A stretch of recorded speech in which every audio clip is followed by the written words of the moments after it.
Hello everyone, welcome back to our channel. If you're new here, my name is Sydney, and if there is anything you should know about me, it is that I love ENHYPEN, and they are coming out with a brand new album so soon, November 17th, Orange Blood. They just released a track list last night, and I'm so excited. I cannot wait for some new music. And because of that, I thought we could watch the concept trailer for the album today, react to it together, and talk about the tea, like what's going on, discuss some theories. So let's get into it. Let's jump right in. So before we start, I guess I just want to give a brief overview of where we left off. Basically, Sunghoon killed everybody with Suha, but then she killed him. But like, he kind of killed everyone except for Heesung. Heesung never really got into the fight. He was like hanging up upside down in a building the whole time because they were all connected together. Sorry, that was my sweet potato. Ignore that. They're all dead, but not dead. And Sua's alive, but is that really her? No, spoiler alert. And now that is where the Orange Blood concept trailer kicks off. So let's watch it. 3, 2, 1, let's go. Starting off on the beach. I know that they filmed this in Jeju in the summertime. Okay, actors.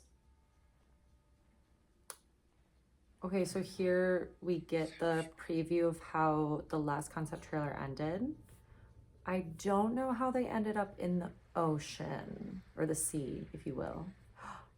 He looks great. And he has bite marks. Okay, and so does Jake. Jake also has bite marks. I love that they're all dressed in the same outfit also. They weren't wearing that before. Okay, I feel like we need to pause here for a second. I did see people talking about the fact that Sonu and Jake both have bite marks on their neck at the beginning and no one else seems to.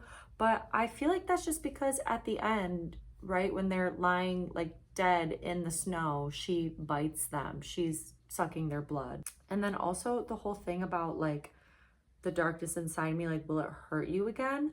I feel like this is referring to Sunghoon and like kind of him being half werewolf. I feel like he never really felt like he fit in. If you read the webtoon and the novel, his character Solon is very much like in denial for most of the time. And then even once he accepts it and shares with the rest of them that he turns into a dog, he still like kind of hates himself and doesn't really fully accept it until towards the end. That could be the darkness that we're referring to, or the fact that like he killed them all.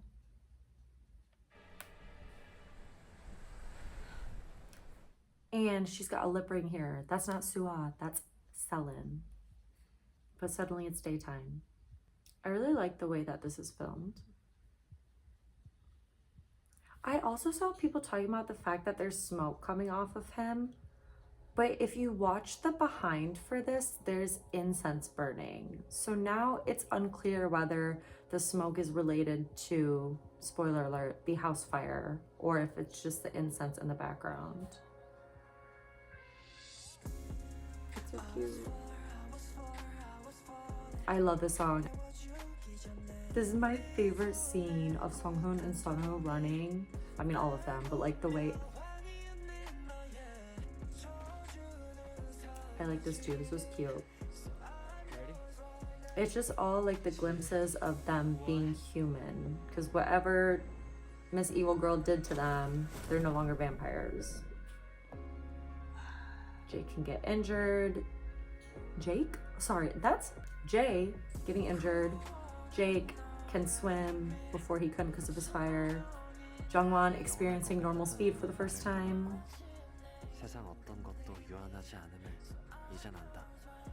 So true. Heesung getting injured. Oh, they're so cute. Related to this, let me know what your guys' favorite concept photos were. And the dance that they learned in 10 minutes. When I watched this for the first time, I screamed in my bed at like 6 in the morning. Me. This is such a J scene. I love that. I feel like I'm still wondering here whether this is all a dream or current events. I'll talk about that in a minute. Poisoning him. So the reason that I say like I'm not sure if it's current events still or if it's a dream is because in the Dark Moon story, right, they have really vivid dreams of the past, their past as vampires, their past with Princess Ellen and all of that. The way that they're on the beach and then suddenly Sonu wakes up, it's daytime and there's all these scenes of everything going great, but then it goes back to utter chaos. It could be that he's dreaming, but Hype announced a new like part 2 of the webtoon that is split up into 3 different timelines. Then it makes me think that this could be a present, not necessarily a dream, that he really did wake up the next day and all of these events happened and then they had a bonfire night and what's about to occur occurs. Well, let me know what you guys think in the comments. Is it a dream? Was it foreshadowing what he experienced? Was he remembering the past, or are these all occurring in one timeline? Because someone says wake up, right? He falls asleep and someone's telling him to wake up. And he's alone. But my question here was also, why was he alone? Where did everybody else go? Because we don't see him again, and we don't see the rest of them again until they're at the house. And this is where actor Sonu comes through. Give him a contract right now. Those fake tears were very believable to me. Crazy girl has to get trapped in the orphanage. And burning. I love that they built and burned a real house for this. Very cool. And that scene, they killed it. Jay fighting for his life. Give them the Oscar immediately. I feel like Sung-hoon's realizing what he's done, the betrayal. When they're showing the end credits here, they show a letter from Selen to Sung-hoon, which I will talk about for sure. Right here on the desk, there's an open letter and it's in German. Oh, I just love this. I love this concept trailer so much. I love the vibes. I'm really excited for this album. Okay. Let's talk about it. Let's talk about it. When they're all around the bonfire, right? She feeds them this food, possibly drugs, or poisons them so that they all pass out, and then gets Sonu to this burning building and bites him once again, and Sua is trapped in there. And I feel like there's just a lot of questions. We're left with almost more questions than we started with, because first of all, if you've read the webtoon, if you've read the novel, Selen is not mentioned once, not a single time. It's always Suha. Like, she's never, there's not this other character. We don't know who she is. Even at the end, she doesn't like reappear or anything. It just ends. In the webtoon, when Suha is dreaming of the past and all the boys are dreaming of the past, that's the princess's name. It's not Suha. That's like a whole nother, I mean, it's supposed to be the same girl, but she has a different name. But in all of the flashbacks and all of their memories and dreams of the past, she's not evil. Like, she's doing her best to help her kingdom. But then when she comes back, she's suddenly the bad guy. I feel like that's the part that is confusing me the most. And it could be that, you know, things are not always what they appear to be. Maybe she's not the villain. Maybe she is trying to help them. But then why is she getting the evil edit? And what's with the lip ring and the darkness? And why is she burning Sua and Sonu alive? And so that also brings the question, is that maybe that's not really Selen. Maybe it's someone pretending to be her, pretending to look like her. Or like Ms. Girl just got jealous that Halle fell in love with someone new. I don't know. And how can she even still be alive? Like, did she get turned into a vampire? Was she a vampire all along? There's a lot of questions here, because if she's still alive, that girl's old. If that's really her, she's old. More things to know is like Sonu's connection and all of this and what is going on with them. I think it's significant that she brings him into the burning building and that he's the one that wakes up alone. It's more than just him having his main character moment.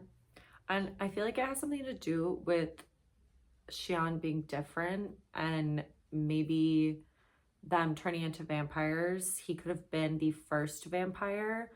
That's what it kind of hints at in the Give and Taken music video. Or maybe before or once they became vampires, experiments were done just to figure out what their powers were and how they worked. And I think that there's also the resemblance to him and Darden slash Chris is like uncanny in a weird way. And I have seen the theory that maybe he is Darden. I don't think that he's evil like that, but maybe he is Chris, Sua's friend from the past, or maybe there's some type of connection there. And then the other thing that I find is really interesting and that I'm excited to see, like the storyline that they explore with it, is the fact that Selen wrote this letter or somehow manipulated Songhoon slash Solan into helping her with this plot to steal their powers, turn them into humans again, kill them. I don't know, whatever she's got up her sleeve.